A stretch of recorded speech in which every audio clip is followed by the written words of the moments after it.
사도 요한에게 이제 예수님께서 반모섬에서 장차 이 세상에 앞으로 일어날 일들에 대해서 말씀을 해 주셨다고 했습니다. 그런데 그걸 이제 첫 번째는 인을 떼는 것, 두 번째는 나팔을 불고, 세 번째는 대접을 이제 쏟는 그런 이제 일들을 통해서 장차 이 세상에 일어날 일들을 말씀해 주셨어요.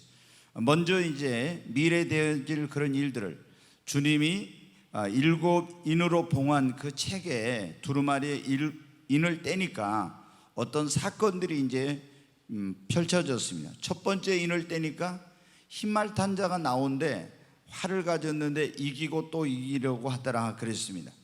지난번에 말씀드렸는데 이거는 바로 마지막 때 있게 될 거짓 선지자, 거짓 그리스도, 많은 우리를 미혹하는 사람들이 우리를 멸망의 길로 이끌어가기 위해서 미혹하는 그런 어떤 재앙이 임하게 된다고 하는 것입니다.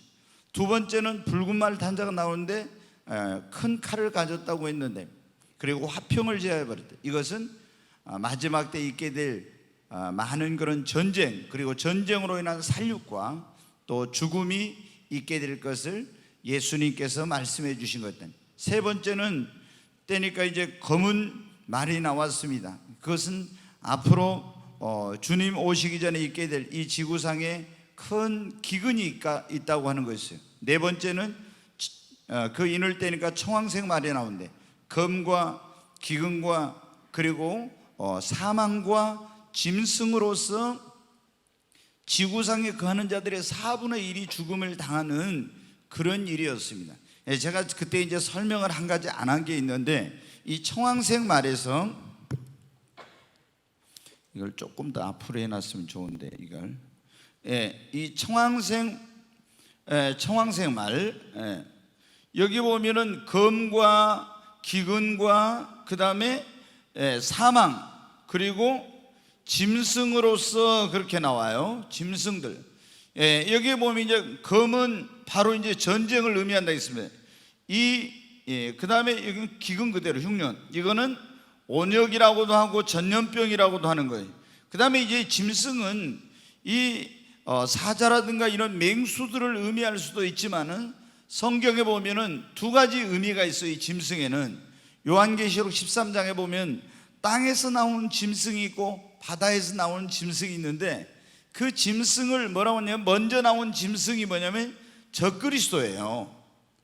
그리고 나중에 나온 짐승, 이 적그리스도를 위하여 우상을 만들고 거기에 절하게 하고 666표를 받게 하는 이 바다에서 나온 두 뿔이 달린 짐승인데, 이것은 뭐냐면 거짓 선지자, 이 바로 적그리스도를 숭배하도록 만드는 거짓 선지자예요. 근데 이것들을 뭐로 표현했냐면 짐승으로 표현했어요. 사실은 우리가 다니엘이 하나님 앞에 이제 기도했을 때 하나님께서 장차 이 세상을 다스릴 그런 나라들을 하나님이 보여주셨어요. 근데 그걸 이제 뭐냐면은 첫 번째 나온 바벨론 제국 세계를 지배할 그런 제국은 뭐냐면 사자로, 그 다음에 페르시아라고 하는 그 나라는 곰으로, 그리고 이제 그 다음에 또 이런 표범으로, 헬라라고 하는, 그리스라고도 하죠. 헬라는 표범으로, 그리고 이제 나중에 보니까 또 나오는 그 짐승은 아주 철로 만들어진 흉측한 그런 짐승. 그러니까 세계의 그런 어떤 열국을 다스릴 그런 나라들을 이제 짐승으로 이렇게 표현한 게 많이 있는데, 여기 보면 짐승이 나오죠. 그래서 이 검과 기근과 전염병과 짐승으로 지구상에 살고 있는 사람들의 4분의 1이 죽는데, 이 짐승은 사자나 호랑이나 이런 걸 의미할 수도 있지만은 구약에는 실제 짐승이었어요. 근데 신약에서는 이 영적으로 볼 때는 이 짐승이 적그리스도가 돼서 수많은 사람들, 이 적그리스도와 거짓 선지자가 어떻게 합니까? 우상을 만들고 절하지 않는 사람은 누구든지 다 죽이고 666표를 안 받는 사람은 죽이잖아요. 그 짐승으로 말미암아서 마지막 때 어마어마하게 많은 사람들이 죽임을 당하는 그런 일이 있어서 아마 이런 것을 주님께서 말씀하셨을 수도 있다고 하는 그런 것을 여러분이 염두에 두시면 좋겠어요. 그 다음에 이제 5번째 인을 떼니까 어떤 게 나왔어요? 천국의 제단 밑에 순교한 영혼들이 하나님 앞에 탄원하는 그런 내용이 나오죠. 하나님, 언제까지 우리의 원수들을, 우리를 해롭게 하고 죽이고 고통을 줬던 그런 사람들을 그대로 두시겠습니까? 하나님, 빨리 그 핏값을 갚아주시고 심판해 주세요 하는 그런 내용. 그러니까 하나님이 뭐라고 했어요? 흰 옷을 주시면서 너희 동무들 또 너희처럼 죽임을 당할 그 수를 차기까지 잠시 좀 쉬고 기다려라. 순교자의 수가 차야 된다, 그런 말씀드렸죠. 여러분, 지난번에 말씀드렸는데 기독교의 역사는 어떻게 돼요? 기독교를 피의 종교라고 한다 했죠. 우리가 예수님의 피로 구원받고 피값으로 말미암아 교회가 세워지고, 이 피 흘림을 통해서 수많은 순교의 피를 흘림으로 말미암아 이 복음이 전 세계에 전파되고 진리가 지금까지 보존되어 왔기 때문에 이 기독교를 피의 종교라고 한다고. 이제는 우리가 이제는 이 시대의 순교자가 되었어.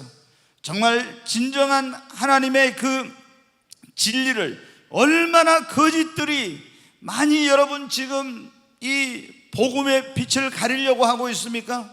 진화론이라든가 이런, 최근에 제가 주일날 저녁에 말씀 빅뱅 이론이라든가 여러 가지 이런 잘못된 그런 사상과 철학과 학설들이 나와서 이 하나님의 말씀에 그런 것들을 왜곡시키고 사람들이 하나님을 믿지 못하고 멸망의 길로 가려고 하고 있잖아요.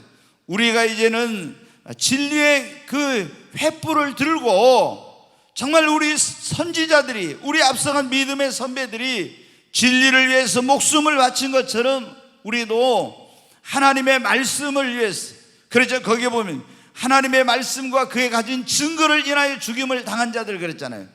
말씀대로 하려고 하다가 죽임을 당했고, 주님의 복음을 전하다가 죽임을 당했는데, 이제는 우리가 정말 우리 믿음에 앞선 그런 순교자들의 그런 정신을 본받아서 우리도 죽기까지 주님의 말씀을 전하고 또 진리를 지키는 일에 애를 써야 합니다. 오늘 6번째 인입니다. 6번째 인을 떼니까 이제 엄청난 그런 놀라운 일이 일어납니다. 제가 지난번에 말씀을 드렸는데, 이 요한계시록에 나오고 있는 이 계시록의 7인, 일곱 인을 떼는 사건, 이거는 뭐하고 똑같냐면, 예수님께서 감람산에서, 이 감람산 강화 이렇게 말을 합니다. 감람산에서 예수님께서 제자들에게 그런 말씀했어요.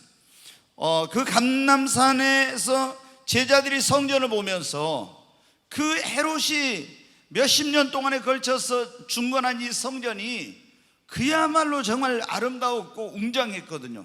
그러니까 그것을 보고 제자들에게, 선생님, 랍비요, 얼마나 저 성전이 멋있습니까? 그러니까 예수님이 뭐라 했어요? 너희가 지금 보고 있는 이 성전이 돌 하나도 돌 위에 남지 않고 다 무너뜨리게 될 것이다. 그런 말씀을 하시면서 이제 예수님께서, 제자들이 또 이제 물었습니다. 그러니까 주의 임하심과 세상 끝에는 무슨 징조가 있습니까? 그러니까 주님이 오실 때와 세상 끝에는 이러이러한 일들이 있을 것이라고 예수님이 친히 말씀해 주셨네. 그것이 뭐냐면, 요한계시록에 보면은 7인을 떼는 사건하고 똑같아요. 그게 뭐라, 너희가 사람의 미혹을 받지 않도록 조심하라 그랬죠. 많은 거짓 선지자가 나타나서 너희를 미혹하고, 또 난리와 난리, 전쟁의 소문을 들으나 너를 두려워하지 말라, 그런 말씀. 그리고 또 기근과 지진과 또 많은 사람이 서로 사랑에 식어져서 죽이고 이런 일이 있게 될 것이고, 예수님이 쭉 그런 말씀했죠. 근데 이걸 보니까 어떻게 되면 7인을 하나 뗄 때마다 미혹, 그 다음에 전쟁, 기근, 그리고 여기 보니까 칼과 기근과 전염병과 그리고 짐승으로 말미암아 죽임을 당하는 이런 일이 예수님께서 감람산에서 하셨던 그 말씀하고 어떻게 돼요? 똑같은 내용입니다. 똑같은. 그러니까 이 요한계시록 6장에 나오는 7인은 마태복음 24장, 마가복음 13장, 누가복음 21장, 이게 뭐냐면 다 똑같이 예수님의 감람산에서 하신 그 내용이 공관복음이 마태복음, 마가복음, 누가복음에 나와 있어요. 마태에 의해서 그게 마태복음 24장에 기록되고, 마가라는 제자에서 마가복음 13장에 기록되고, 누가라는 제자에서 누가복음이 기록돼요. 그런데 이 똑같은 내용을 예수님께서 어떻게 돼요? 밤모섬에서 사도 요한에게 앞으로 이 세상에 되어질 그런 일을 환상으로 보여주실 때 어떻게 돼요? 7인을 하나 뗄 때마다 어떻게 돼요? 예수님께서 이미 제자들에게 감람산에서 말씀하셨던 그 내용이 이렇게 일어날 것이라고 하는 것을 순서적으로 그 인을 떼면서 다시 한번 더 구체적으로 보여준 사건이 바로 이 7인의 내용입니다. 그러니까 여러분이 마태복음 24장, 마가복음 13장, 누가복음 21장하고 요한계시록 6장을 읽어보면 이 내용이 똑같구나. 예수님께서 하신 말씀을 다시 몇십 년이 지나가지고 예수님이 밤모섬에서 사도 요한에게 환상으로 이걸 보여주셨구나, 이걸 알 수가 있습니다. 여러분, 그때 당시에는 성경이 지금 우리가 가지고 있는 것처럼 성경이 없었죠. 그러니까 예수님이 말씀을 하신 이것들을 모든 교회가 다 알고 있는 게 아니었어요. 왜? 성경이 없으니까. 그때는 성경은 예수님 하늘로 승천하시고 나서 200년이 이상 지나서 이 성경이 완성이 됐거든요. 그렇기 때문에 여러분 어떻게 해요? 그때 당시에 있는 초대교회 성도들이 엄청난 사도 요한 때 박해를 받고 있는데, 그들에게 장차 되어질 그런 일들을 쭉 적어서 보내가지고 그들이 준비시키고, 또 장차 있게 될 그런 어떤 일들 가운데 믿음으로 승리하고 하늘나라 천국에 대한 소망을 갖도록 하기 위해서 이 요한계시록이라는 내용을 환상으로 보여줘서 그걸 기록해가지고 보내도록 한 것입니다. 자, 이제 오늘 7인 가운데 6번째 인을 뗄 때 어떤 일이 일어나는가? 아주 무시무시한 어마어마한 그런 일이 일어납니다. 거기 여러분 어떻게? 자, 12절을 한번 보겠습니다. 12절 다시 같이 읽습니다. 내가 보니 6째 인을 떼실 때 큰 지진이 나며 해가 검은 털로 짠 상복같이 검어지고 달은 온통 피같이 되며 그래요. 6째 인을 떼시니까 큰 뭐가 일어나요? 지진이 일어나. 그러니까 여러분은 이걸 이제 딱 기억을 하고 계셔야 돼요. 뭘 기억을 하고 있어야 되냐 그러면은, 우리가 살고 있는 이 세상에 예수님께서 7인을 통해서 마태복음, 마가복음, 누가복음은 미혹의 사건이 일어나고, 그 다음에 전쟁이 이 세상에 많은, 기근이 많아지고, 그 다음에 이제 전쟁, 그 다음에 기근, 전염병, 또 짐승, 이런 것들이 막 미혹에 많은, 거기서 이제 나타나고 전쟁이 일어나고 기근이 생기고 이런 것들이 일어나면은 뭐가 가깝다? 주님의 오심과 세상 끝이 가까웠다. 이거를 여러분 우리가 분별을 해야 됩니다. 아멘. 지혜 있는 사람은 여기 있으니, 우리가 지혜 있는 사람은 그 시대를 분별할 줄 아는 사람이 지혜 있는 사람이죠. 그러니까 이런 일들이 일어난 걸 보면은 마지막 가까워, 주님의 오심이 가까워온 때구나, 이걸 이제 알아야 돼요. 왜? 이런 일이 일어나는 걸 보거든 예수님이 뭐라고 있어요? 자, 한번 보겠습니다. 마가복음 13장 5절로 8절 한번 보겠습니다. 같이 읽습니다. 예수께서 이르시되 너희가 사람의 미혹을 받지 않도록 주의하라. 많은 사람이 내 이름으로 와서 이르되 내가 그라하여 많은 사람을 미혹하리라. 난리와 난리의 소문을 들을 때 두려워하지 말라. 이런 일이 있어야 하되 아직 끝은 아니니라.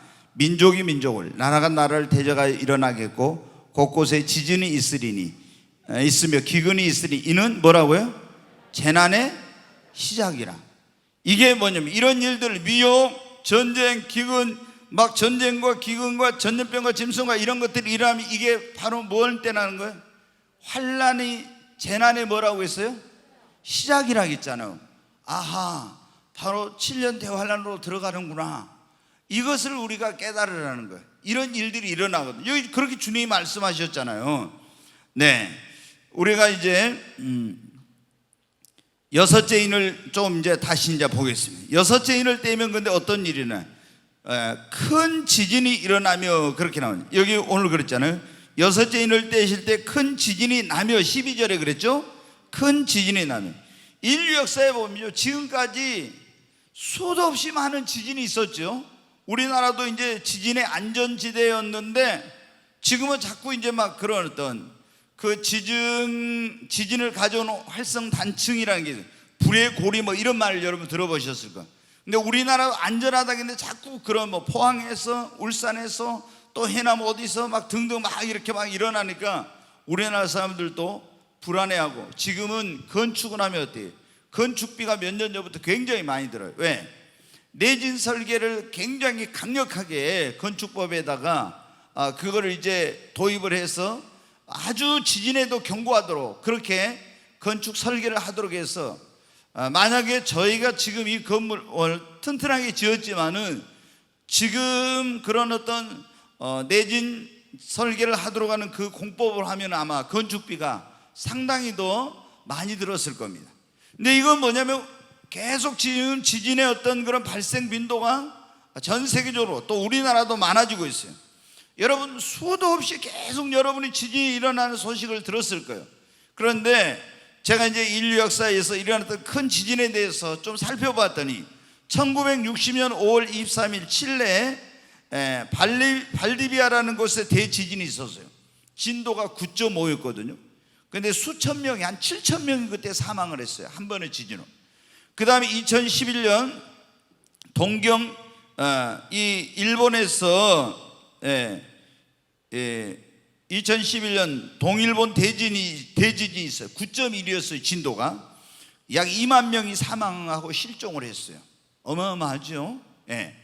순식간에 그러게 된 거예요. 1920년에 중국의 하이난성에서 지진이 있었는데 7만 3천 명이 죽고 지진으로 인한 산사태로 인해서 3만 명이 또한 죽었습니다. 1948년 좀 오래됐는데 트루크메니스탄이라는 그런 나라에서 지진이 7.3 지진의 수도인 아시가바트의 인구의 90%가 사망을 했어요. 어마어마한 일이 일어납니다. 1923년 9월 1일 일본 관동 대지진, 이때 우리나라 사람들이 많이 죽었어요. 일본 사람들이 14만 2천 명이 사망하고 3만 7천 명이 여러분 실종이 됐어요.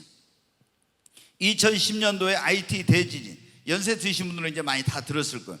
그때 얼마냐? IT 대지진 보니까 IT는 뭐 그때 사진 보니까 집이 이런 게 다 종이짝처럼 쓰레기장처럼 다 변해버렸어요. 근데 그때 사망이 얼마였냐면 22만 명이 사망하고 부상이 30만 명이었어요. 좀 못 사는 나라잖아요. 근데 비참하게 됐어요. 그때 우리나라에서도 막 구호물자를 보내고 이런. 1976년 7월 28일 중국의 탕산에서 대지진이 있었는데 도시가 완전히 파괴되고 24만 명 이상이 사망을 했어요. 그리고 2004년도에 인도양에서 지진이 있었는데 그 지진과 해일로 인해서 28만 명이 여러분 죽었어요.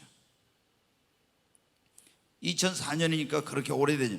근데 가장 이게 이런 측정이 가능한 거로 해서 밝혀진 최대 그런 사상자를 낸 지진은 1556년 중국의 산시성에서 일어났는데 83만 명이 지진으로 죽었어요. 여러분 목포 인구가 24만인데 83만 명이 죽었으면 여러분 어때요? 어마어마한 그런 일이 일어납니다. 지금까지 있었던 강력한 지진으로 도시가 파괴되고 수많은 인명피해가 나고 실종되고 또 이재민이 발생했는데 여러분 어때요? 지금 여기 여섯째 인을 떼실 때 큰 지진이 나며 그랬죠.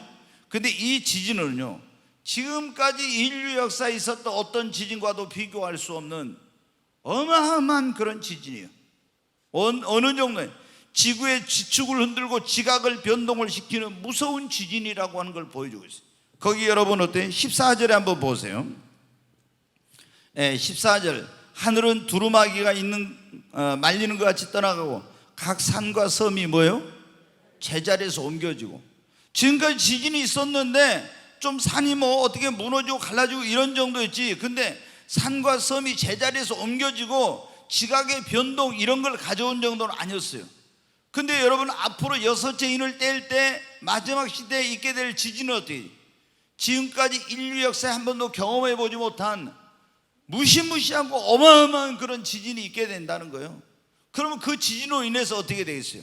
산시성에서 지진으로 83만 명이 죽었는데, 이거는 이 지구에 그냥 어떤 그런 이걸 바꿔버리는 역사를 그런 정도로 가져오니까 어마어마한 상상도 못할 사람이 이 지진으로 인해서 그 해일 뭐 이런 것은 어떻게 되겠습니까? 또 얼마나 많은 빌딩들이 무너지겠어요. 옛날에는 이렇게 빌딩들이 없었잖아요.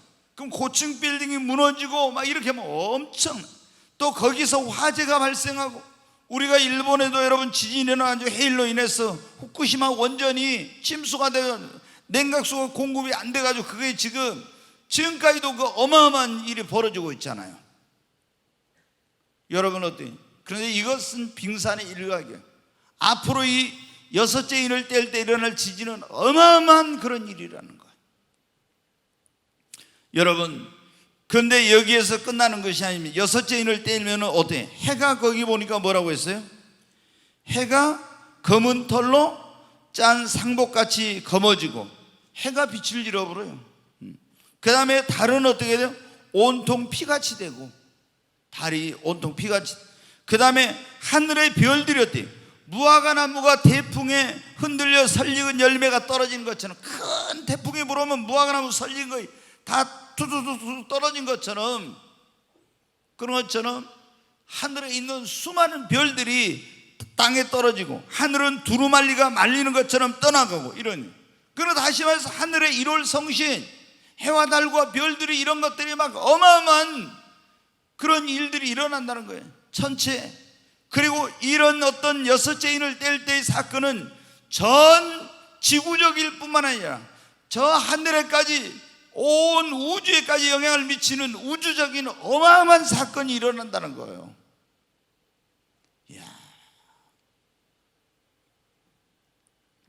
이것을 그런데 성경은 뭐라고 말씀하고 있냐?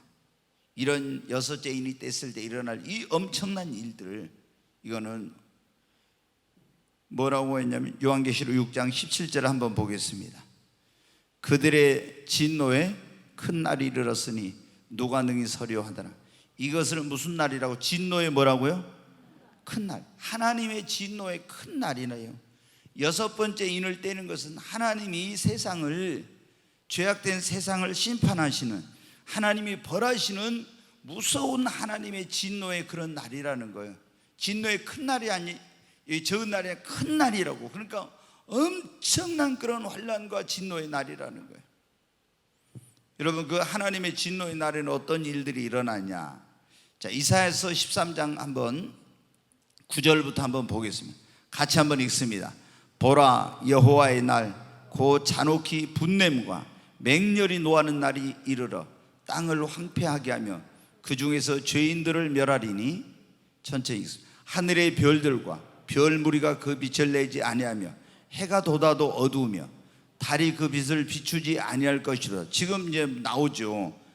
요한계시록 6장에 나온 내용하고 어떻게 해요? 똑같죠. 지금 또 계속 있습니다. 내가 세상의 악과 악인의 죄를 벌하며 교만한 자의 오만함을 끊으며 강포한 자의 거만함을 낮출 것입니다. 하나님이 진노의 날 뭘 하시냐? 세상의 악과 악인의 죄를 벌하며 교만한 자의 오만을 끊으며 강포한 자의 거만을 낮출 것입니다. 심판을 해가지고, 하나님이 어디 있어? 막 교만하고, 하나님 뭐 무서워하지 않고 죄 짓고 마음대로 하는 그런 이런 악한 자들의 죄를 벌하며 교만한 자의 오만을 끊으며 강포한 자의 거만을 낮추는 그런 날이 이 하나님의 진노의 큰 날, 이런 날이라는. 자, 12절 보겠습니다.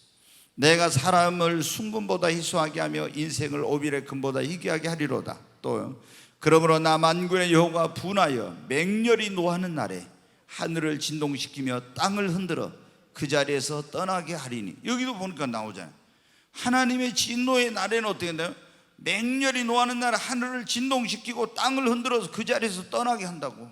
엄청난 지진, 지각의 변동, 지축이 흔들리고 온 하늘이 천체가 움직이고 우주적인 어마어마한 막 이런 일들이 일어난다는 거예요. 이게 여러분 이사야서에 하나님께서 하나님의 진노의 날 어떤 일을 하시는가 나와 있죠. 자, 그 다음에 또 보겠습니다. 이사야 34장 1절부터 같이 읽습니다. 열국이여 너희는 나와 들을지어다. 민족들이여 귀를 기울일지어다. 땅과 땅에 충만한 것 세계와 세계에서 나는 모든 것들이여 들을지어다.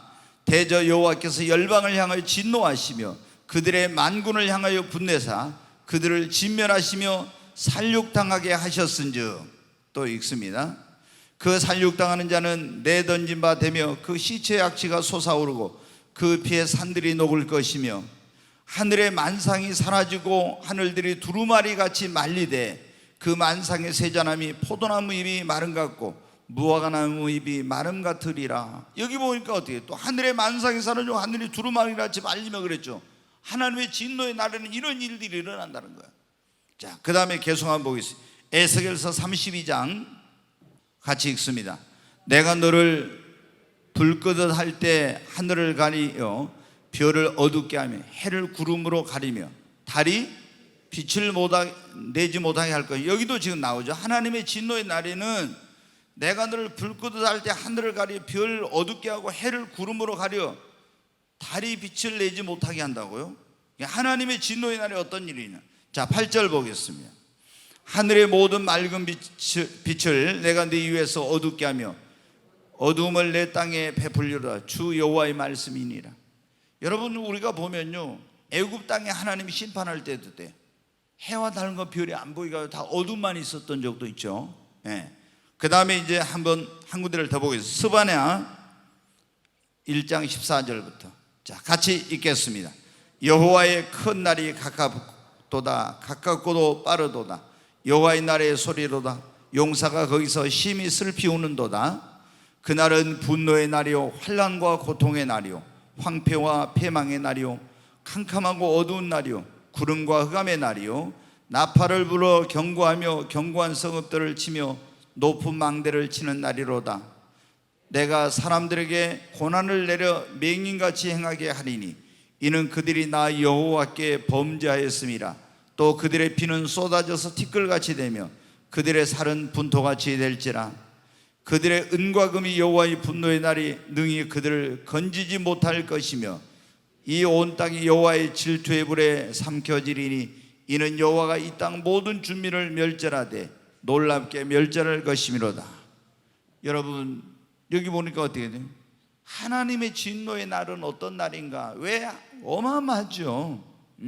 근데 여기 보니까 지금 요한계시록 6장 11절에 그들은 진노의 큰 날이 이르렀으니 하나님의 진노의 큰 날이 여섯째 인을 떼면 그것이 임하게 된다고 하는 겁니다. 그러니까 지금까지 우리가 첫 번째 인 떼고 두 번째 인, 세 번째 인, 네 번째 이것도 재앙이었어요. 근데 이거하고는 비교할 수 없는 어마어마한, 여러분 어때요? 다섯째 인을 떼니까 순교자 나왔는데 여기 마지막 때에 어떻게 했나요? 지금까지 있었던 순교보다 더 어마어마한 순교가 있다겠죠. 사람들이 죽이고 너희를 죽이고 이렇게 한다고 했잖아요. 예수님이 마태복음 24장에 보면 이런 것과는 비교할 수 없는 여섯째 인을 떼면은 엄청난 그런 아주 이런 일이 일어나요. 여기에 있는 일들은 전 세계적인 일이었지만 이 여섯째 인을 떼는 것은 우주적인 어떤 어마어마한 사건이 일어나는 거예요. 여러분, 근데 하나님께서 왜 이렇게 진노하시고 심판하신가? 아까 쭉 보니까 나오죠. 불의하고 불법을 행하니까 마지막 때는 사람들이 사랑이 식어지고 불법이 성하게 된다 했잖아요. 하나님이 그 죄악된 세상을 심판한 거예요.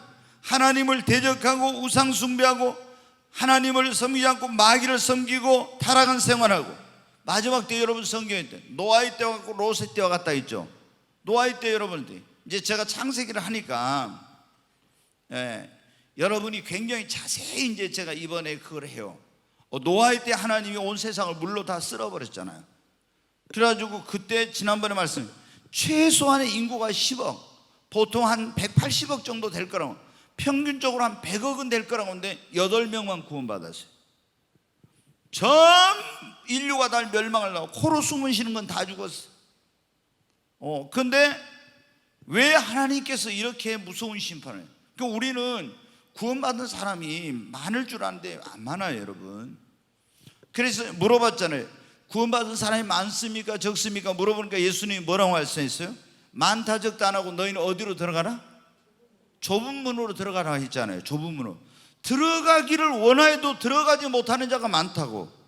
그러니까 여러분 신앙생활 할 때 절대 막 이게 보면요, 저도 이제 목회자니까 말인데 목사님들이 어디에든지 좀 성도들 그냥 적당히 어떻게 하면 다 웬만하면 천국 가는 것처럼 막 이렇게 그 하나님의 말씀의 기준을 낮춰가지고 있잖아요. 조금만 이렇게 하면 그냥 믿기만 하면 천국 가, 믿기만 하면 구원받아, 막 이런 식으로 있잖아요. 말씀대로 안 살고 죄를 회개하지 않고 회개 합당한 열매도 없고 이런데도 그냥 교회 나오면 형제님 자매님 교인 등록하면 그냥 천국에 생명책 이름이 기록된 것처럼 이런 사람들이 얼마나 많은지 몰라. 하나님의 종들이 그러나 더 심판이 크죠. 그렇게 여러분 구원받은 사람이 저는 이 노아의 때 생각하면 좀 얼마나 이거 섬뜩한 일입니까? 그렇게 많은 사람들이 있었는데 구원받은 사람이 8사람밖에 없었다는 게. 소돔과 고모라 성 보세요 여러분. 우리가 정확히 모르지만 인구가 몇십만 명은 됐을 거예요. 근데 몇 명 구원받았어요? 다 그 소돔과 고모라 성 보세요. 노아, 그 다음에 그 부인 2딸만 나왔잖아요. 그러다가 노아의 아내도 소금기둥도 3명 구원받았어요. 몇십만 명은 됐을 거 아닙니까? 그게 나라이면서 도시국가예요. 이 소돔과 고모라 성은 그 당시에는 굉장히 문명이 발달된 그런 도시국가입니다. 그러니까 여러분은 하나님이 진노하고 심판하시는 날 노아의 때하고 이 롯의 때와 같다 했죠. 노아의 때 얼마나 타락했느냐. 롯의 때 여러분 막 동성애가 얼마나 여러분 만연했습니까? 천사들이 왔는데 뭐예요? 롯의 집에 지금 하나님께서 어떻게 합니까? 그 성에서 멸망을 하나님 불과 영으로 심판하기 전에 천사를 보내서 구원하려고 이 오늘날로 말하면 어떻게 구원의 복음을 이제 가지고 온 거예요. 복음을. 그렇잖아요. 구원받을 길을 전해주러 왔으니까 복음을 천사가 마지막 또 요한계시록에 보면 어떻게 천사가 복음을 전한 이런 일이 있어요. 천사가 이제 나와요. 그런데 마지막 때는 롯의 때와 같고 노아의 때와 같다 있는데, 근데 여러분 어떻습니까? 얼마나 그때 동성애가 만연했습니까? 근데 지금 우리나라도 하나님 앞에 심판받을지 전 세계가 지금 그런 식으로 가고 있어. 롯의 때와 같이 동성애를 막 합법하고, 미국의 여러분 장로교단 같은 경우는 동성애자도 뭐예요? 목사 안수를 준다고 이렇게 해가지고 어떤 교회들이 지금 필그림 교회라고 하는 그 교회가 아예 어마어마한 재산이 있는데 그 재산을 다 그냥 포기하고 그냥 나와서 그 성도들이 학교 강당을 빌려가지고 예배를 드려. 동성애자를 갖다가 지금 안수하는 그런 교단이 전 세계적으로 많아요 여러분. 이게 기독교가 얼마나 타락했는지. 그러니까 하나님께서 어떻게 돼요? 심판 안 하시겠어요? 지금 근데 우리나라도 하나님 앞에 심판받을 짓만 하려고 성소수자를 보호한다 인권이라는 명목으로 해가지고 이 법으로 그거를 합법화 시키려고 하는 이런 사람들이 있어요. 근데 기독교인들 가운데 있잖아요. 제가 이런 설교를 하면은 기독교인들 가운데서도 안 좋아하는 사람들이 있어. 저는 그래요. 저 사람이 진짜 진정한 기독교인인가? 아니 동성애를 우리가 반대하고 동성애는 잘못된 거야, 죄야, 이렇게 저런 법을 만들어서 안 돼, 이런 설교하면요 이걸 싫어하는 사람들이 있어. 그럼 제가 그런 생각을 해요. 저 사람은 진짜 구원받은 사람인가? 자기는 구원받았다 이거죠. 근데 하나님이 볼 때 진짜 구원받았을까? 아닐 것 같아요. 근데 기독교인이라고 자기가 직분을 받다는 이런 사람들 가운데, 예수 믿는다는 사람들 가운데 동성애 반대한다 이러면요 이런 거 싫어하는 사람들이 많아. 여러분 우리는 하나님이 싫어하는 건 싫어하고 하나님이 죄라는 건 죄예요. 아멘. 하나님께서 그래서 이 마지막 때 엄청난 심판을, 하나님의 은혜를 저버리고 하나님이 이제 또 심판하는 것 가운데 뭐냐면 하나님의 교회와 하나님의 백성을 핍박한 거예요. 자, 네, 여러분 어떻게? 박해, 이게 엄청난 이제 지금까지 있었죠. 근데 여러분 성경에 보니까 뭐라고 했어요? 다섯째 인을 떼니까 순교자들이 막 하나님 앞에 탄원을 해요. 우리를 억울하게 죽이고 피를 흘린 그 사람들을 언제까지 하나님 심판하지 않고 기다리시겠습니까? 그러니까 조금만 쉬고 기다려라, 내가 반드시 갚으라. 성경에 뭐예요? 원수 갚는 것이 내게 있으니 내가 갚으리라 그랬죠. 하나님이 하나님의 백성들을 해를 가하고 교회를 핍박하고 이런 거는요, 반드시 하나님이 심판을 해요. 우리가, 어떤 사람이 우리에게 막 이렇게 해를 오면 내가 그걸 원수 갚으려면 안 돼. 원수 갚는 것이 내게 있으니 내가 갚으려 했어. 우리 예수님 믿는 사람은 원수까지도 용서하라 했으니까 그 원수를 위해서 기도하고 용서하고 축복하고 해야 돼요. 그리고 원수 갚아야 될 그런 일도 어떻게 해요? 하나님께 맡겨버려야지. 내가 갚으면 여러분 어떻게 해요? 내가 죄를 짓는 거예요. 그러잖아요. 절대. 그러니까 우리는 그렇게 하면 원수까지도 사랑하라 했으니까 사랑하고 주님께 맡겨요. 대신 하나님께서 교회를 핍박하고 하나님의 백성을 핍박한 사람들은요, 반드시 심판해요. 여러분 아말렉 족속 어쨌습니까? 수백 년 지나고 난 다음에도 하나님이 심판했잖아요. 애굽에서 구원받아 나올 때 광야에서 아말렉 족속 이스라엘 백성들을 공격하고 했잖아요. 하나님이 사울이 따고 왕이 되니까 가서 아말렉 씨를 다 말려라, 완전히 다 죽이라고 했잖아요. 왜 그래요? 하나님의 백성이 심판하려고 그런 거, 하나님께서 심판하려고 그런 거예요. 그 다음에 여러분 보세요. 하나님 그 모세의 장인 그 이드로와 그 아들 호밥이라고 있어요. 거기 보면 어때요? 이 도와주고 한 사람은요, 하나님께서 다 또 그 후손까지도 은총을 베풀어. 후손까지도. 그러니까 하나님은 반드시 악한 자에게는 악한 대로 갚으시고 선한 자에게는 선으로 갚으시는 하나님. 근데 하나님이 왜 마지막 때 이런 엄청난 진노와 그런 심판을 쏟아 부으시냐? 그들이 불의하고 불법을 행하고 악하고 하나님을 대적하고 마귀를 따르며 타락한 생활하고 하나님의 은혜를 저버리고 그리고 하나님의 교회와 백성을 핍박하고. 그렇지만 하나님은 어떻게 돼요? 하나님은 오래 참으시고, 베드로후서 3장에 보면 그랬잖아요. 하나님은 천년이 하루같이 참으신다고. 천년을 하루같이 참아. 그래가지고 왜 하나님은 한 사람으로 멸망치 않고 모든 사람이 구원받기를 원하여 회개하기를 기다려서 천년을 하루같이 참으신대요. 그래도 회개를 안 하니까 하나님께서 마지막에 뭘 해버려요? 심판을 하시는 거예요. 근데 그 심판, 그 하나님의 진노의 날은 큰 진노의 날이라 무서운 날이 되는 거예요.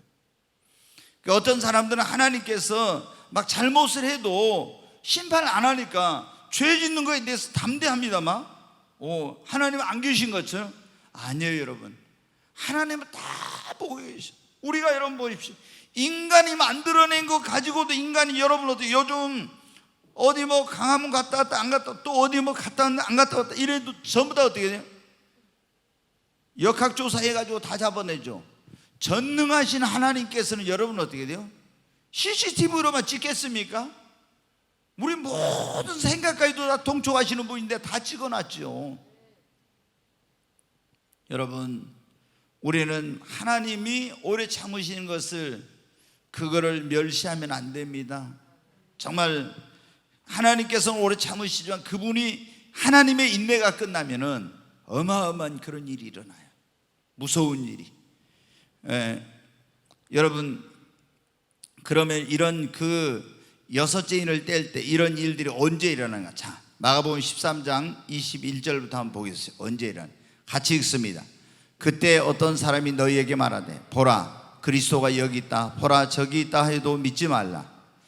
거짓 그리스도들과 거짓 선자들이 일어나서 이적과 기사를 행하여 할 수만 있으면 택하신 자들을 미혹하리라. 너희는 삼가라. 내가 모든 일을 너희에게 말하였노라.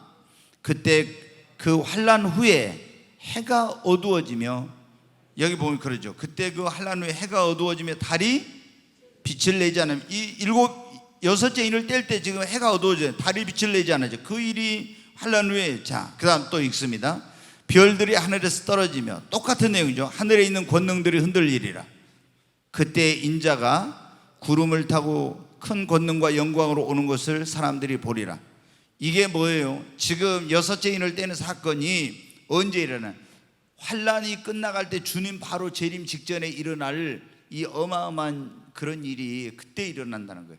그러니까 이 요한계시록 이거를 일곱 인의 이 인을 떼는 사건을 어떤 사람들은 점진적이니까 그냥 이 대환란 전에 일어날 일이다, 이런 사람도 있고, 뭐 이제 예수님 초림부터 재림까지 일어난 뭐 일이다, 이런 이제 사람도 있어요.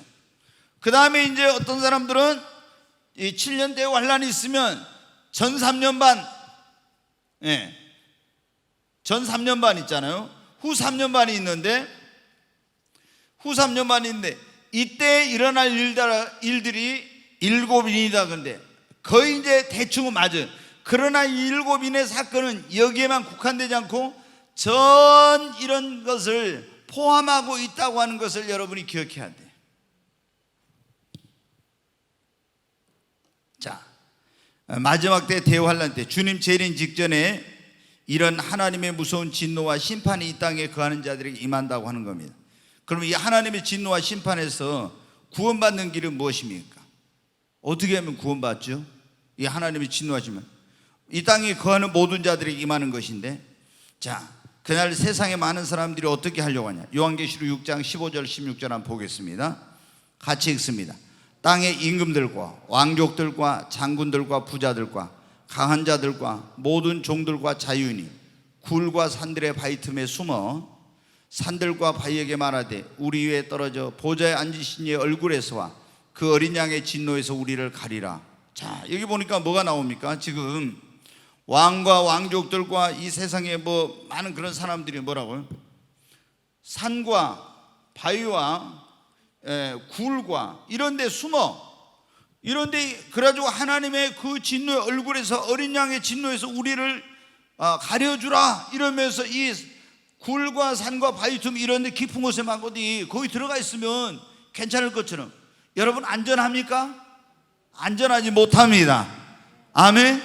왜? 아니, 지축이 움직이고 지각이 변동되고 산도 섬도 막 옮기는 이런 역사가 일어나는데 산과 굴과 바위 속에 어디 숨어 있다고 안전하겠어요? 여러분 성경에 보면 그랬잖아요. 너희가 하늘에 올라갈지라도 내가 올라가서 거기서 끌어내고 저 깊은 바닷속에 숨을지라도 내가 거기서 너희를 하나님께서 끄집어낸다고 그런 말씀이 있잖아요. 여러분 어디도 하나님을 피할 수가 없어요. 여러분 우리가 이 세상 어디에도 하나님의 진노와 심판에서 피할 피난처는 없어요. 그러면 하나님의 진노와 심판에 구원받는 길은 뭡니까? 딱 하나밖에 없어요. 조금 전에 여러분 말씀드렸죠. 자, 하나님이 온 세상을 물로 심판할 때, 그때를 노아 홍수 심판이라고 하잖아요. 노아 홍수 심판. 여러분 이때 구원받는 길은 노아의 시대 때 홍수 심판 후 온 세상을 어디에도 숨을 데가 없어요. 그렇잖아요. 그때 이 사람들이 그랬어요. 비가 하나님이 내려서 온 세상을 심판한다. 그러니까 어떻게 돼요? 이 사람들이 우리는 높은 산으로 올라가면 되지 뭐. 높은 산으로 올라가니까 피할 수 있었어요? 안 돼. 어떤 사람들은 노아가 배를 짓는데 우리도 배를 짓지 뭐. 여러분 노아가 지은 배 말고 다른 배, 방주라는 건 배예요. 다른 배를 지은 것들은 어떻게 돼요? 하나님의 진노가 이 궁창 위에 있는 물을 다 쏟아지고 땅에서 터져가지고 물이 쏟아지면서 이렇게 하니까 40일 동안 주야로 비가 내렸는데, 그때 여러분 어떻게 했습니까? 모든 배가 그 소용돌이 속에서 다 전복되고 파손하고 해갖고 한 사람도 구원받지 못했어. 배가 여러분 노아의 홍수 하나밖에 없는, 노아의 방주 하나밖에 없는 게 아니었어. 하나님의 말씀대로 지어진 방주 외에는 구원받을 길이 없어. 그때 노아의 시대 홍수 심판할 때 구원받을 수 있는 길은 어디에요? 하나님이 노아에게 만들라고 그래서 지어진 그 노아의 방주 안에만 구원의 길이 있습니다. 아멘. 여러분, 하나님이 또 보십시오. 이 애굽에 하나님께서 이스라엘 백성들이 애굽에서 종살이를 했을 때 막 거기서 고난을 당했잖아요. 그래서 하나님께 부르짖고 기도했어요. 그랬더니 하나님이 어떻게 했습니까? 이제 그들을 구원하기 위해서 모세를 보냈어요. 그래가지고 안 내보내니까 하나님이 애굽에다 뭘 내립니까? 재앙을 내려. 재앙을 계속. 그런데 이 마지막 재앙은 온 애굽에 있는 초태생은 다 죽이는 그런 재앙이에요. 근데 막 흑암 재앙도 있었고 이 재앙도 있었고 여러 가지 재앙들이 많이 있었어요. 그런데 이 하나님께서 애굽 온 땅을 심판하고 재앙을 내릴 때 그 재앙에서도 안전한 곳이 딱 한 곳 있었어요. 고센 땅. 여러분, 고센 땅 한 곳 딱 안전한 곳 있었죠. 온 애굽이었는데 거기만 광명이 있었어요. 그리고 그 초태생을 심판할 때도 고센 땅에 가는 이스라엘 백성들이 점 없고 흠 없는 어린 양을 잡아서 피를 바르고 좌우무설조 임방에 바로 그 안에 들어가 있을 때 거기 있는 사람만 구원받았어요. 여러분, 우리가 여리고성이 멸망할 때 이번에 그런 말씀 들었죠. 제가 지난주였나요? 금요철화였나요? 무슨 설교했습니까? 가로막는 장애물을 극복하라, 그런 설교했잖아요. 한번. 맞습니까? 저 안 들어본 것 같아요. 표정들이 다. 주여. 어떤 사람을 봐야 좀 들어본 것 같은 표정인가 모르겠습니다. 네, 분명히 그 설교했잖아요. 이번 주일날은 무슨 설교했습니까? 여기 누구예요? 노효정 자매니? 무슨 설교했나? 우리 김선희 자매한테 물어봐야 되겠다. 무슨 설교예요? 마음이 뭐예요? 주일날 그런 설교죠. 마음이 불안할 때. 전혀 안 들어본 것 같아요. 다 표정이. 마음이 불안할 때는 어떻게 하라 했어요? 문제나 환경 바라보지만 뭘 바라보라고요?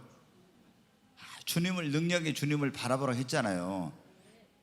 이제 어디서 조금 들어본 듯 한다, 좀 그런 생각 드는 것 같아요. 표정이 보니까 그때 그랬었나? 마음이 불안. 환경만 봐봐요. 그러면 막 환경이 이렇게 막 내 마음이 불안해 계속 이래. 근데 우리는 누구를 바라봐요?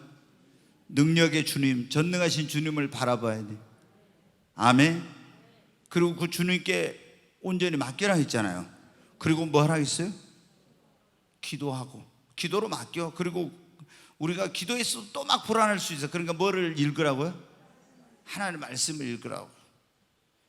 그리고 또 뭐 하라 했어요? 뭐라고요? 절대 긍정의 믿음으로 감사하고 찬양하라고. 아멘. 네. 정말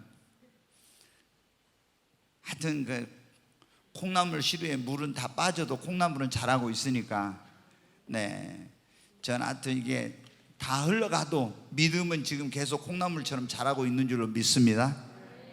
네, 이때라도 좀 아멘 크게 하십시오. 네, 여리고성이 이제 나오네요. 여리고 지난 금요철에 했던 것 같아요. 네, 우리 앞길을 가로막는 장애물을 만났을 때, 이제 어떻게 그걸, 우리 지금 코로나 때문에 앞길이 불확실하잖아요. 지금 미래도 사업도 막 다 막혀 있잖아. 이런 일을 만났을 때 우리가 어떻게 해야 되지? 그런 말씀 주셨잖아요, 주님이.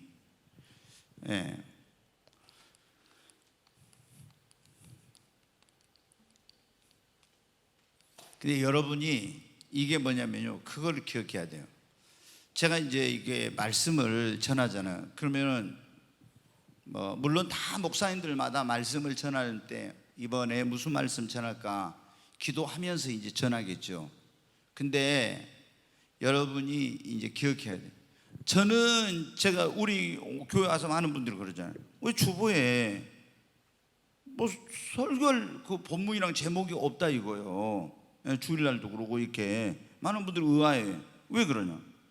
근데 여러분, 주님이 미리 일찍 주신 게 아니에요. 그러면 예를 들어서 이번 주일날 제가 마음이 불안할 때 이런 설교를 했는데 토요일날 하루 종일 기도했습니다. 그래서 제가 그래가지고 주일날 그날 설교하기 전에 5시 이게 딱 설교 준비 끝나고 나서 보니까 새벽이에요. 5시 36분인가 그래요. 그러면 7시 30분에 일부 예배인데 잠을 자야 될지 말아야 될지, 그렇게 성령께 저를 기도를 시켜요. 그래가지고 제가 우리 집사람한테 가서 나 1시간만 자게 뭐 해가지고 시계 맞춰놔도 내가 불안하죠. 이게 제대로 나 이게 울리면 깨주라고. 토요일날 이렇게 잠을 안 재우면서 막 하나님께서 말씀을, 이게 뭐냐, 성령이 주시는 것을 제가 그냥 성경 가지고 설교하려면 뭘 설교 못 하겠습니까? 그러니까 여러분이 그걸 알아야 돼. 이게 하나님이 우리 교회 여러분들이 뭐냐면 항상 현재성을 가진 말씀을 주신다는 거. 현재성을, 인간의 어떤 이성이나 생각으로 되어진 것이 아니라. 그래서 여러분이 오면은 그런 생각이 들지 않습니까? 딱 말씀이 오늘 나한테 들으라는 딱 말씀이구나. 사실 이게 와야 되거든요. 하나님의 말씀은 영원하니까 오늘 안 돼도 다음에 또 적용이 되지만은 이 성령이 주시는 말씀은 현재성을 가져요. 그러니까 그때 그 말씀을 딱 붙들어야 됩니다. 여러분, 말씀이 나에게 능력이고 힘이고 생명이 됩니다. 자, 여리고성에 갔어요. 근데 여리고성을 이스라엘 백성들이 이제 어떻게 했습니까? 자, 여리고성이 이렇게 있었으면, 여리고, 이 성을 하나님이 이제 말씀해 주셨죠. 이 성을 하루에 한 번씩 나팔을 불면서 언약궤를 밀고 엿새 동안 돌아라. 7째 날에는 몇 바퀴를 돌아라? 7바퀴를 돌아라. 그리고 마지막에 제사장된 나팔을, 양각 나팔을 울려 불 때 여리고는 무너졌다고 함성을 질러라. 그럼 여리고가 무너졌네요. 이 성을 정복을 해야, 이 장애물을 제거해야 여기 적과 꾸려는 하나님께서 약속해 주신 가나안 땅을 기업을 얻을 수 있다겠죠. 이게 이 여리고를, 장애물을 제거하지 않으면 안 돼. 우리 앞에도 하나님께 놀라운 축복을 예배해 놨는데 여리고와 같은 사업의 장애물, 내 인생의 장애물, 신앙의 장애물, 이런 축복의 장애물이 있는데 이걸 어떻게 한다고요? 이걸 극복하는 거야. 그게 여러분 이번에 가로막고 있는 장애물을 제거하라, 그런 설교였어요. 그럼 지금 얼마나 장애물이 많습니까? 근데 제가 보면 너무 실망스러워. 이 말씀이 나의 지금 앞길을 가로막고 있는 어떤 그게 장애물이 있는데, 그러면 어떻게 막 이 말씀을 듣고 또 들어가지고 살이 되고 피가 되고 막 내 생명이 돼가지고 이 말씀을 붙들고 하나님, 내 인생의 여리고, 우리 가정의 행복을 가로막는 여리고, 사업의 축복을 가로막는 여리고, 교회 성장을 가로막는 여리고, 내 신앙의 성장을 가로막는 여리고가 무너지게 하옵소서. 막 무너지게 하옵소서. 이렇게 해가지고 여리고가 무너져야 될 건데 조금 많이 실망스러워요, 여러분, 진짜. 근데 여리고가 어떻게 했어요? 좌우지가 무너졌어. 그래가지고 이 안에 있는 사람들을 전부 다 가서 칼날로 죽이는 거예요, 여리고성 안에 있는. 근데 이 여리고성이 멸망당할 때 안 죽은 사람이 있었어. 누구예요? 기생 라합. 라합은 정탐꾼을 먼저 보냈을 때 숨겨줬죠. 그런데 정탐꾼들이 도망가면서 약속했어요. 우리가 이 성을 정복하러 올 것이는 그때 너희가 멸망치 않으려면, 이 성과 함께 멸망치 않으려면 어떻게 해라? 붉은 줄을 성 밖으로 드러내려라. 그리고 너희 식구들이 이 안에 있으면 멸망치 않아. 그래서 이 여리고 성 안에 붉은 줄을 내린 라합의 집안에 있는 사람은 멸망치 않고 구원을 받았어요. 하나님이 이 성을 멸할 때, 여러분 보십시오. 노아의 시대에 하나님이 홍수로 온 세상을 멸할 때 구원받은 게 딱 하나, 어디예요? 하나님이 노아에게 명하여 지은 방주 안에 있어야 돼요. 여러분, 애굽 온 땅에 하나님의 재앙이 임하고 심판이 임할 때 멸망치 않고 구원받을 수 있는 길은 어디예요? 고센 땅. 여리고성을 멸망할 때 거기서 멸망치 않고 구원받을 수 있는 길은 그 성벽에 있는 기생 라합의 집에 붉은 줄을 들여내린 그 집에 있는 것만이 구원받는 거예요. 이게 여러분 다 예표예요. 뭐를 상징해요? 뭐를 상징합니까? 아, 주여, 예수. 한번 따라서 예수. 예수님을 상징합니다. 노아의 그 방주는 구원의 방주이신 예수님, 고센 땅에 어린 양을 잡은 피를 발라가지고 그 집에 있으면 구원, 어린 양 대신 예수님, 여기 여리고성의 붉은 피를 우리를 위해 흘리신 예수님. 사도행전 4장 12절에 말했어요. 다른 이로서는 구원을 얻을 수 없나니 천하 인간의 구원을 얻을 만한 다른 이름을 하나님이 우리에게 주신 적이 없다고. 예수라는 이름의 뜻이 뭐예요? 구원자라는 뜻이잖아요. 아들을 아르니 이름을 예수라라. 이는 그가 자기 백성을 저희 죄에서 구원할 자라. 예수만이 여러분 이 하나님의 무서운 진노의 그날 구원받을 수 있는 길은 산과 들과 바위 틈에 숨어가지고 안 되고, 어디에 숨어서 안 되고, 오직 예수 안에 있어야 됩니다. 예수 믿고 예수 안에 있어야 돼. 아멘.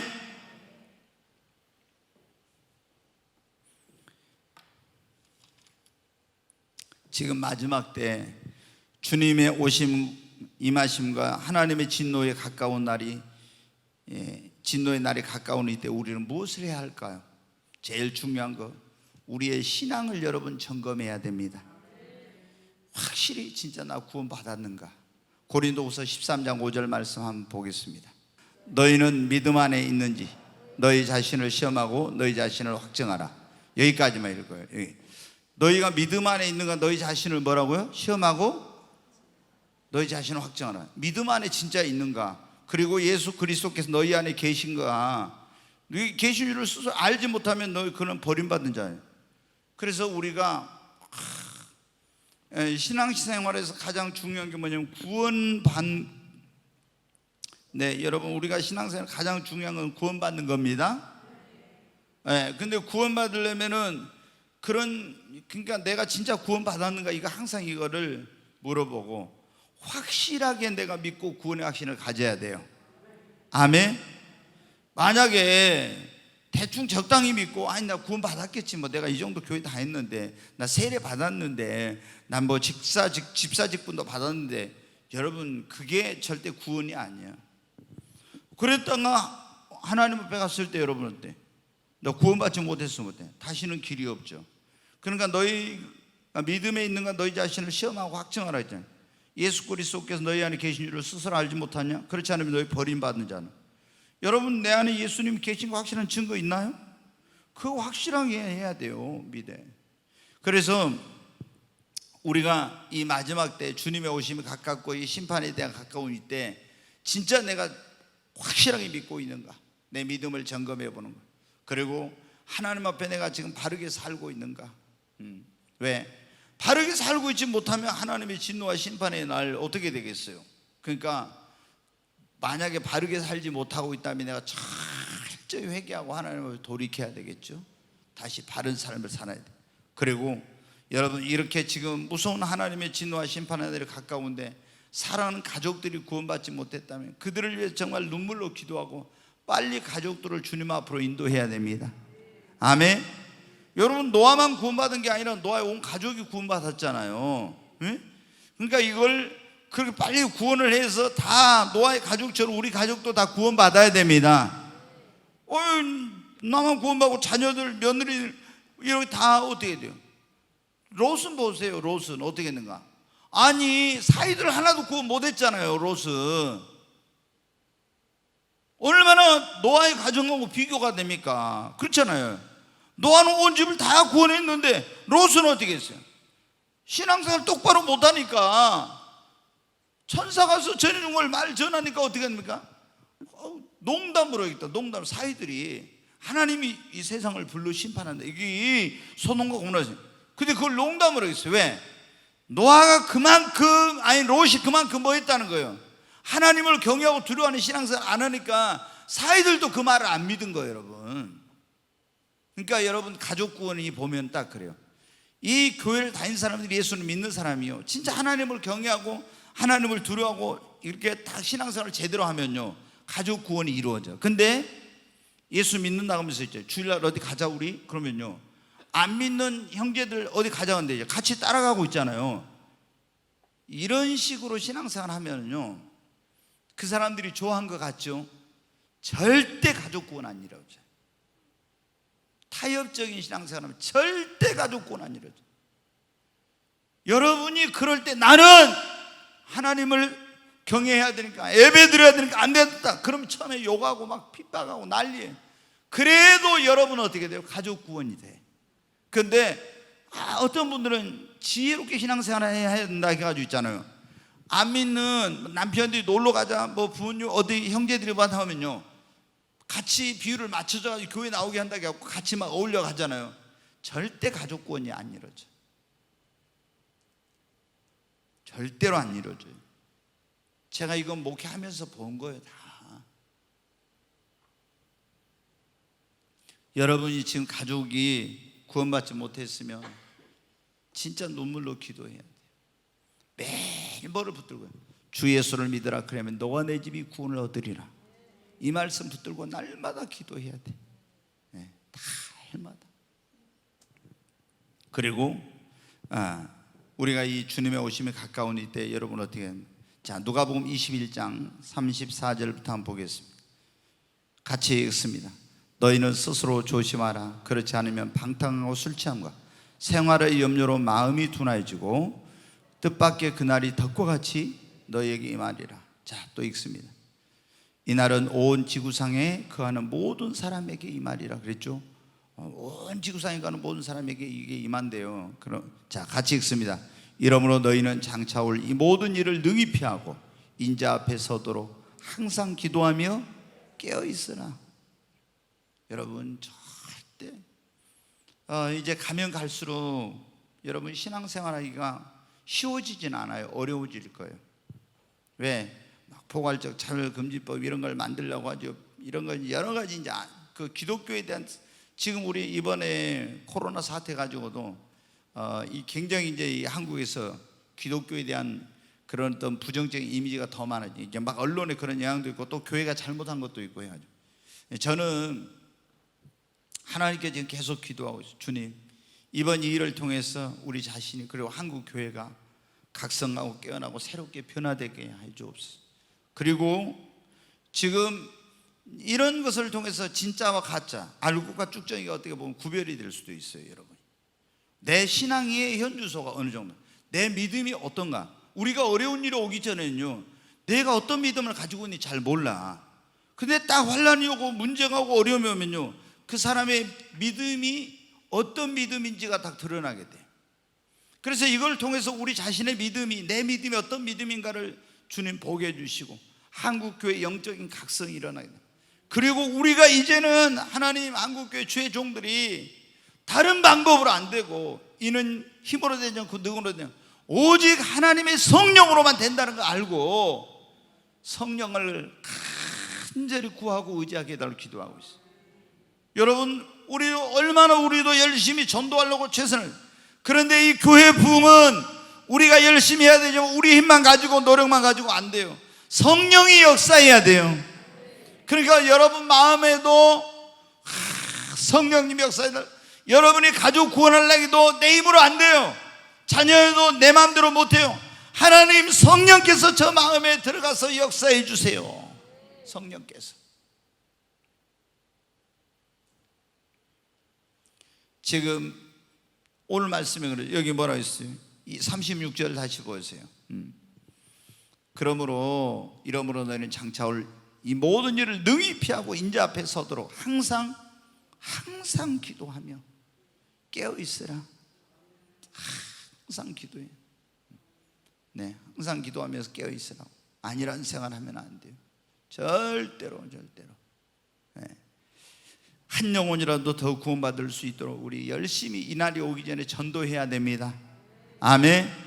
그리고 마지막 때 어떤 고난과 환난과 시험도 이길 수 있도록 열심히 지금 믿음을 저축해야 됩니다. 아멘. 저는 진짜 이게 어떻게 보면 저는요, 한편으로 이 시기가, 여러분 생각해 보세요. 목회자도 우리 교회도 지금 안 나온 사람이 주일학교부터 따지면 얼마나 많습니까? 어마어마한 사람이 지금 안 나와. 그럼 한 영혼이 천하보다 귀한데 이 영혼들이 하나를 한 사람 전도하기 위해서 얼마나 힘들었는데 이 영혼들이 이렇게 수백 명의 사람이 안 나오고 있는데 제가 생각할 때 어때요? 주님, 그 영혼들이 지옥 가면 안 되는데 하면서 제 마음속에 얼마나, 그래서 하나님 그들이 다시 주님 앞에 올 수 있도록 하나님께 역사해 주시고 이렇게 하고 있죠. 근데 여러분 어떻게 돼요? 우리가 이 한편으로 감사한 게 뭐냐? 앞으로 더 힘들고 어려운 시기가 올 것인데 하나님께서 이 코로나를 통해서 우리를 지금 연단하고 훈련하고 더 큰 어려움을 준비시키는 거 아닌가 이런 생각이 들어요. 그래서 이때 우리가 더 깨어서 기도하고 더 믿음을 저축하고 이렇게 하면은 더 큰 시험과 어려움이라도 여러분 이겨냅니다. 아멘. 분명히 여러분 보세요. 첫째인, 둘째인, 셋째인, 넷째인 때일 때 넷째인 때면 뭐 한다고 했어요? 청황생 말에는 검과 기근과 사망이 온역 전염병이라고 했잖아요. 전염병과 짐승으로서 이렇게 했잖아요. 엄청난 일이 일어나잖아요. 그 이걸 어떻게 이겨? 갑자기 믿음 없던 사람이 믿음이 확 생겨가지고 이겨집니까? 아니에요. 지금부터 열심히 신앙생활하고 믿음 저축해야 됩니다. 아멘.